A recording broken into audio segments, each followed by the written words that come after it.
You are not what you think. Before we begin, I must warn you that what we are about to speak about is controversial. Controversial to your ego. As they say, if you can't handle the heat, stay out of the kitchen. And today we're going to cook. Let me ask you a question. Have you ever questioned the nature of your reality? Have you ever questioned the nature of who you are? Why you do the things you do? How your life has come to this? The source of all of our problems in this life comes from our tendency to build our foundation on that which is changing. You see, through our whole life, we believe ourselves to be this person, this individual. But the person we believe ourselves to be is always changing. It is not reliable. Humans, by their very nature, are not reliable. We're always changing our mind. And what you find, if you really start looking and exploring yourself, asking yourself the question, who am I? What you will find is that the person we believe ourselves to be is just a thought. That we have spent our whole lives believing in this thought, and it is our thoughts that have been ruining our life. Who we believe ourselves to be is an idea, and around that idea is a story. And we love our stories. The story of our life. But you see, what happens is that when we are solid in our identity, when we say, yes, this is who I am, there is some good things about this. But fundamentally, what screws us over in the end is that no matter who we believe ourselves to be, it is not enough to sustain us through this life. Because as an individual, we have desires and we have aversions. Things we run toward and things we run away from. And every time that life is not happening the way that we want it to happen, we resist. We say, no, life should not be this way. I have to change things. I have to do something about life. And so we suffer. We suffer when we don't have what we want. And we suffer when we get what we want because we cannot find lasting satisfaction in a temporary world. So the pleasure soon fades and we need to go desire something else. And so we suffer once again when what we desire goes away. This is why the cycle of reincarnation, or the karmic cycle, is also called the wheel of suffering. Think of it this way. After this video, even in the smallest way, you will be changed. Every experience you go through throughout your day changes you in these micro ways. So in a sense, every moment you're always being reincarnated into somebody new. Your desires are changing, the things you avoid change as well. But you are still stuck in the same predicament, trying to find lasting satisfaction in a temporary world, grasping at things, never really attaining anything. Even those who gain all of the success of this world, if they have not found what is true, they will still feel empty inside. Because the nature of this universe is change, and change is death. From dust all things have emerged, and to dust they will return. So we spend our lives trying to collect all the dust that we can, thinking that it will satisfy us in some way. Now sure, some things can relieve certain elements of suffering, but there is only ever temporary relief. This world is like a desert, and all of the temporary pleasures, everything of this world is like pools of salt water in which you drink, you only want more. You only become more thirsty. But within you is an eternal wellspring, a water that if you drink from, you will never thirst again. And that which prevents you from finding this eternal wellspring is the person you believe yourself to be. That is why they say enlightenment is the ego's greatest disappointment. Because the one who wants enlightenment is not the one who gets it. In fact, the ego that wants enlightenment is the barrier that is stopping enlightenment from being experienced.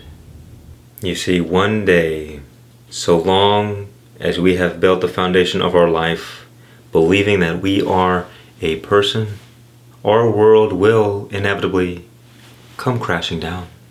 Because when the storms of earth, when the storms of life arrive at our doorstep, we will not be rooted in something stable. We will have built our lives on a faulty foundation, and the floor from underneath us will be swept away. And we will be thrown into the chaos, into the underworld, and even into hell. But if you are to build the foundation of your life on what is stable, on what is eternal and unchanging, then no matter what storms come, you will be at peace. You see, the reason that on the spiritual path there is such an emphasis on surrender. This is because the ego's main game is power and control. So it believes that it's in charge of its life, and it needs to do things and take on the burdens of the world. And its whole existence is spent struggling, fighting, suffering, with temporary moments of pleasure, temporary moments of relief. But you see, humans have it backwards, because when you surrender and when you become free, when you find the true nature of what you are, when you have awakened, you can find peace always. The point is to be free no matter what you are experiencing. If you are experiencing anger, you can be free to express your anger, but you will not be attached to it. You can be going through a negative situation, and you will flow through it with grace, because you will not be so attached to an ego that is always resisting the present moment and running away from life. You see, because all of our suffering comes from our resistance to life as it is. And the freedom from all suffering is in accepting and allowing life to be as it is, no matter what. But so long as we are solid in our ego identity, we will always want life to be the way that we want it to be. But life is under no obligation to submit to the wills of the egos of the world. Don't you think that life knows how to do its job better than anybody? You see, God knows what God is doing. We just don't like it sometimes. And sometimes we just don't understand. And that is okay. But in truth, it is not you who does not understand. It is your ego. That which you have identified with. The false sense of I. And the reason, and you see, nobody ever questions this. Nobody ever questions who they are. Nobody questions why their life is the way it is. Nobody questions the nature of their reality. And yet, if you took 60 seconds to close your eyes and try to find the person you believe yourself to be, you would have a very hard time finding anything, any evidence of this person whatsoever. It is only when we go out into the world and when we look in the mirror are we reminded, and do people project onto us this personal identity. And yet it is nothing but a construct of memory and sense data. But when you truly look at what is true right here, right now, you are not a person. You are not even a man or a woman. You are not your role as a family member. You are not a role in society. You are not a thought, and you are not an idea. You see, you know that you exist, or else you couldn't be here existing. But the question is, as what do you exist? This is an invitation to look at yourself, to find what you really are. And you see, even the thought of yourself, even this thought is observed. This body is observed. Your changing mind can be observed. All of your experiences are observed. And by what are they observed? If you experience something, then you cannot be that experience. Because in order to experience, there always needs to be two things. There needs to be an object of experience and something there to experience that object. And so as you begin questioning, well, what are the things that I experience? Do I experience my body? Well, then I cannot be my body. Something is there to observe my body. Or what about my mind? My mind is always changing. My thoughts are always all over the place. Well, then I couldn't possibly be my mind or my changing thoughts, because something is there to observe all of these changing thoughts. Can I be my personality? Can I experience this? Well, over time, you experience the changing of your personality, so you cannot be your personality. But what is it that cannot be experienced?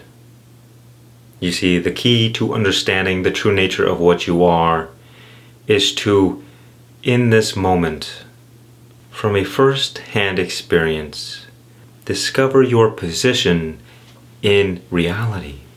So you have the external world out here, and you have the body, then you have your mind within.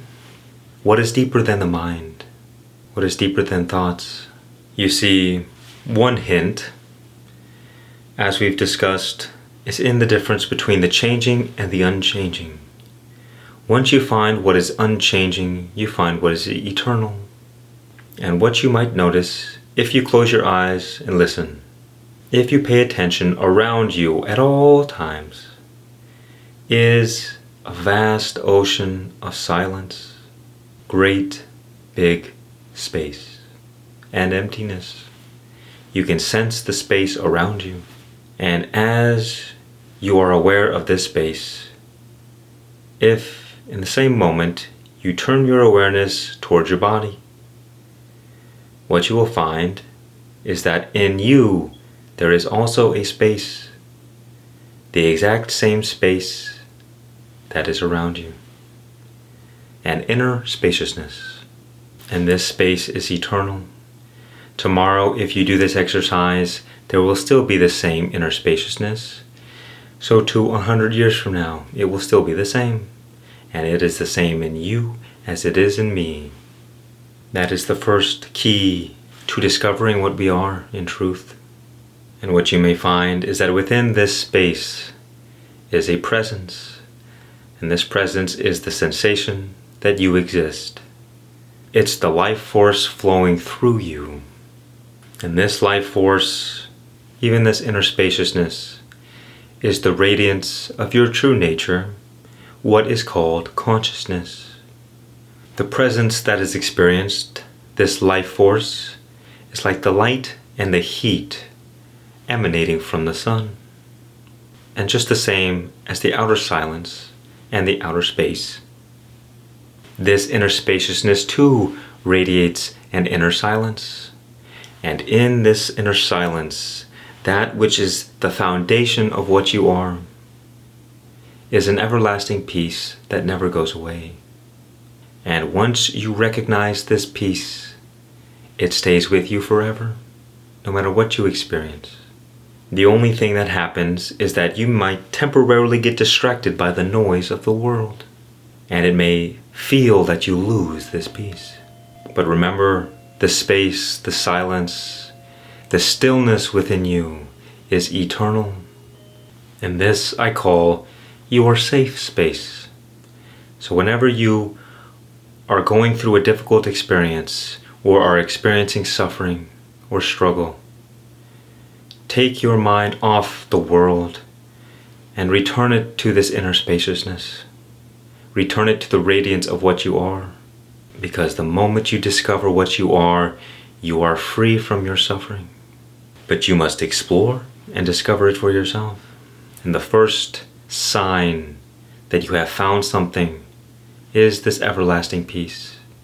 And over time, as you dive deeper into yourself, you will find more inner riches, great joy, great love, gratitude, happiness, bliss. This, like the light and warmth of the sun, is the radiance of what you are. And when you align yourself with yourself, your true nature, by taking your identity away from your ego, this idea of who you think you are, then you discover that you enter into a state of absolute harmony.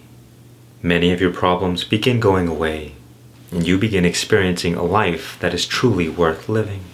But first, you must see through the illusion of this person by looking here and now and observing what is true. You see, because your ego cannot withstand the light of your awareness, it will not survive, because it, in its very core nature, is an illusion. It lives in a world of darkness, and when you bring light into the darkness evaporates. So discover this for yourself. Discover yourself. And whenever you get pulled back into ego identity, return to this inner spaciousness, the inner presence of what you are, this radiance, and you will remember who you are, and you will enter into eternal freedom.